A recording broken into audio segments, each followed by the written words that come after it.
Law 22. Use the surrender tactic. Transform weakness into power. Judgment. When you are weaker, never fight for honor's sake.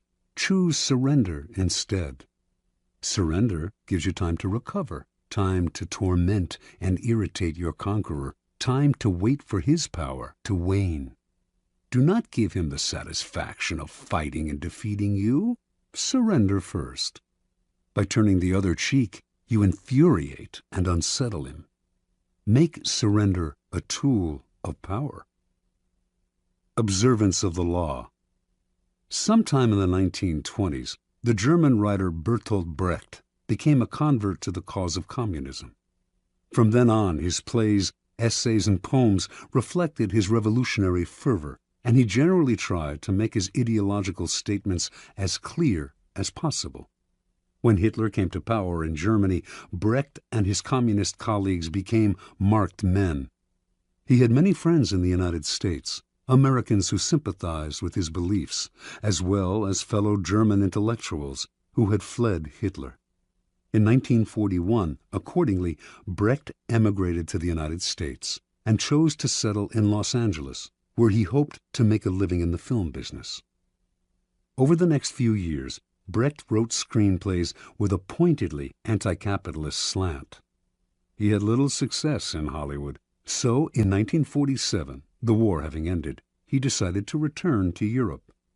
That same year, however, the U.S. Congress's House Un-American Activities Committee began its investigation into supposed communist infiltration in Hollywood. It began to gather information on Brecht, who had so openly espoused Marxism, and on September 19, 1947, only a month before he had planned to leave the United States, he received a subpoena to appear before the committee. In addition to Brecht, a number of other writers, producers, and directors were summoned to appear as well, and this group came to be known as the Hollywood 19.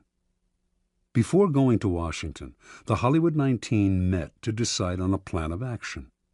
Their approach would be confrontational. Instead of answering questions about their membership, or lack of it, in the Communist Party, they would read prepared statements that would challenge the authority of the committee and argue that its activities were unconstitutional. Even if this strategy meant imprisonment, it would gain publicity for their cause. Brecht disagreed. What good was it, he asked, to play the martyr and gain a little public sympathy if in the process they lost the ability to stage their plays and sell their scripts for years to come? He felt certain they were all more intelligent than the members of the committee. Why lower themselves to the level of their opponents by arguing with them? Why not outfox the committee by appearing to surrender to it while subtly mocking it? The Hollywood 19 listened to Brecht politely, but decided to stick to their plan, leaving Brecht to go his own way. The committee finally summoned Brecht on October 30th. They expected him to do what others among the Hollywood 19 who had testified before him had done: argue, refuse to answer questions, challenge the committee's right to hold its hearing, even yell and hurl insults. Much to their surprise, however, Brecht was the very picture of congeniality. He wore a suit, something he rarely did, smoked a cigar.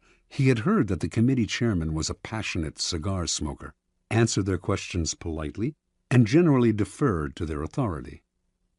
Unlike the other witnesses, Brecht answered the question of whether he belonged to the Communist Party. He was not a member, he said, which happened to be the truth. One committee member asked him, "Is it true you have written a number of revolutionary plays?" Brecht had written many plays with overt communist messages, but he responded, "I have written a number of poems and songs and plays in the fight against Hitler, and, of course, they can be considered, therefore, as revolutionary because I, of course, was for the overthrow of that government." This statement went unchallenged. Brecht's English was more than adequate, but he used an interpreter throughout his testimony, a tactic that allowed him to play subtle games with language. When committee members found communist leanings in lines from English editions of his poems, he would repeat the lines in German for the interpreter, who would then retranslate them, and somehow they would come out innocuous. At one point, a committee member read one of Brecht's revolutionary poems out loud in English and asked him if he had written it. "No," he responded, "I wrote a German poem, which is very different from this."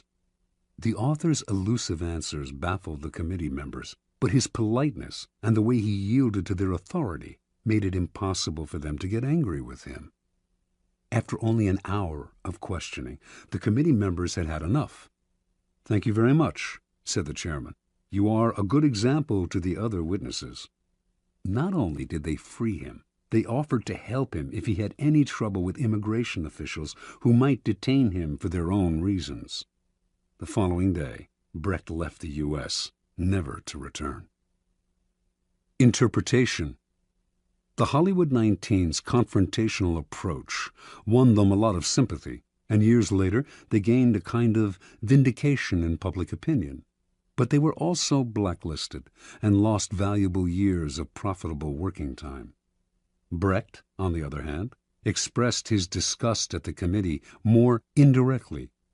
It was not that he changed his beliefs or compromised his values. Instead, during his short testimony, he kept the upper hand by appearing to yield, while all the time running circles around the committee with vague responses, outright lies that went unchallenged because they were wrapped in enigmas and word games. In the end, he kept the freedom to continue his revolutionary writing, as opposed to suffering imprisonment or detainment in the United States, even while subtly mocking the committee and its authority with his pseudo-obedience. Keep in mind the following. People trying to make a show of their authority are easily deceived by the surrender tactic. Your outward sign of submission makes them feel important, satisfied that you respect them. They become easier targets for a later counterattack or for the kind of indirect ridicule used by Brecht.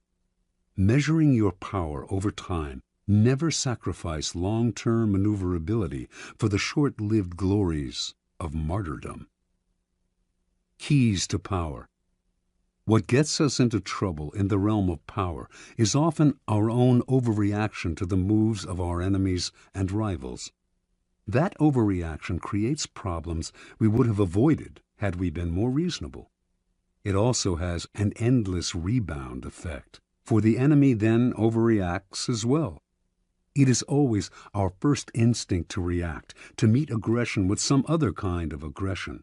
But the next time someone pushes you, and you find yourself starting to react, try this. Do not resist or fight back, but yield, turn the other cheek, bend. You will find that this often neutralizes their behavior. They expected, even wanted you to react with force, and so they are caught off guard and confounded by your lack of resistance. By yielding, you in fact control the situation, because your surrender is part of a larger plan to lull them into believing they have defeated you. This is the essence of the surrender tactic.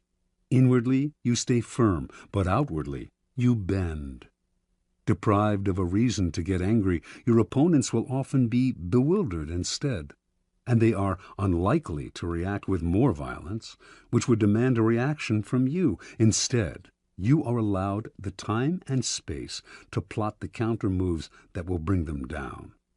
In the battle of the intelligent against the brutal and the aggressive, the surrender tactic is the supreme weapon. It does require self-control. Those who genuinely surrender give up their freedom and may be crushed by the humiliation of their defeat. You have to remember that you only appear to surrender, like the animal that plays dead to save its hide. Power is always in flux. Since the game is, by nature, fluid and an arena of struggle, those with power almost always find themselves eventually on the downward swing. If you find yourself temporarily weakened, the surrender tactic is perfect for raising yourself up again. It disguises your ambition. It teaches you patience and self-control, key skills in the game, and it puts you in the best possible position for taking advantage of your oppressor's sudden slide. If you run away or fight back, in the long run, you cannot win. If you surrender, you will almost always emerge victorious.